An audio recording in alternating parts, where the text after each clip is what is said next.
অনেকে দ্বিতীয় জানাজা বা তৃতীয় জানাজার আয়োজন করেন মৃত মানুষের, এটা কি সুন্নাহসম্মত? কোনো মানুষ যখন দুনিয়া থেকে চলে যান, মৃত্যুবরণ করেন, তখন ইসলামের একটা চমৎকার সৌন্দর্য হলো যে আল্লাহ রাব্বুল আলামিন আমাদেরকে নির্দেশ করেছেন ওই লোকটাকে সুন্দর করে গোসল দিয়ে, তাকে সুন্দর করে কাপড় চোপড় পরিয়ে, কাফনের কাপড় পরিয়ে আমরা তাকে জানাজার মাধ্যমে সবাই তার জন্য দোয়া করে তাকে সুন্দরভাবে কবরস্থ করে বিদায় দিব। এটা মানুষের সম্মান, এই সম্মান করার নির্দেশ ইসলাম দিয়েছে। এটা ফরজে কিফায়া। কোন এলাকাতে কোনো মানুষ মারা গেলেও এলাকার সবার উপরের ফরজ। কেউ যদি না করে সবাই গুনাহগার হবে, যদি কিছু মানুষ করে তাহলে সবাই সে দায় থেকে মুক্ত হয়ে যায়। এটা ফরজে কিফায়া। তো এখন এই জানাজা নবী করিম সাল্লাল্লাহু আলাইহি সাল্লাম সাহাবীদের জানাজা পড়েছেন, ওনার পরিবারের জানাজা পড়েছেন একবার, দুইবার না বা তিনবার না। জানাজা কয়বার হবে? একবার। এবং একবারের বেশি জানাজা এটা সুন্নাহ নয়।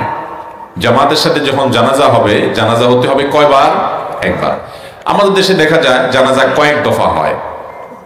একটা মানুষ বিদেশে মারা গেছেন, সেখানে একবার জানাজা হয়, ঢাকা আনছে সেখানে একবার জানাজা হয়, গ্রামে আবার জানাজা হয়। এই জানাজা বারবার করে এটা কোনো সুন্নাহসম্মত বিষয় নয়।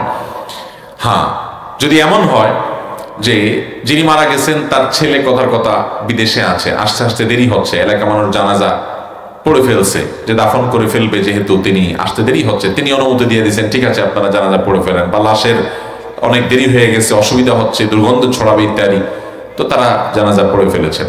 এর মধ্যে দেখা গেল ওই লাশের যে অভিভাবক, অর্থাৎ যিনি মারা গেছেন তার বাবা কিংবা তার ছেলে, এরকম নিকটাত্মীয় যে রক্ত সম্পর্কীয়, সে আসছে, তখন তার অধিকার থাকে আরেকটা জানাজা পড়া। তখন তিনি ইমামতি করে জানাজা পড়লে বা তার উপলক্ষে যখন জানাজা একটা হবে, তখন সেখানে অন্যরা আবার সামিল হতে পারে, এটা ভিন্ন কথা।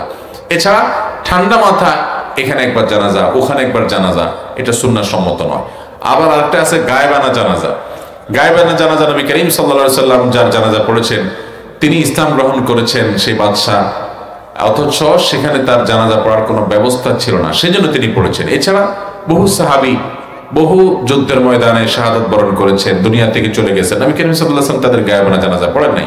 অতএব আমরা অহরহ দেখা যায় যে গায়েবানা জানাজার আয়োজন করছি, এটাও বিশুদ্ধ মত অনুযায়ী সুন্নাহসম্মত কোনো বিষয় নয়। কেউ এমন কোনো জায়গা মারা গেল, তার জানাজা দেওয়ার কোনো সুযোগ হয় নাই, তখন তার জন্য আপনি গায়েবানা জানাজা পড়েন, ঠিক আছে। কিন্তু জানাজা একটা হয়েছে এক জায়গায়, আপনি আরেকটা গায়েবানা জানাজা পড়ছেন, এটা কখনো কোনো সুন্নাহ দ্বারা সাব্যস্ত নয়। তাহলে জানাজার ক্ষেত্রে এই যে কয়েকটা জানাজা দেওয়া, তারপরে ইচ্ছা হলেই গায়েবানা জানাজা শুরু করে দেওয়া, এগুলো কোনো সুন্নাহসম্মত বিষয় নয়।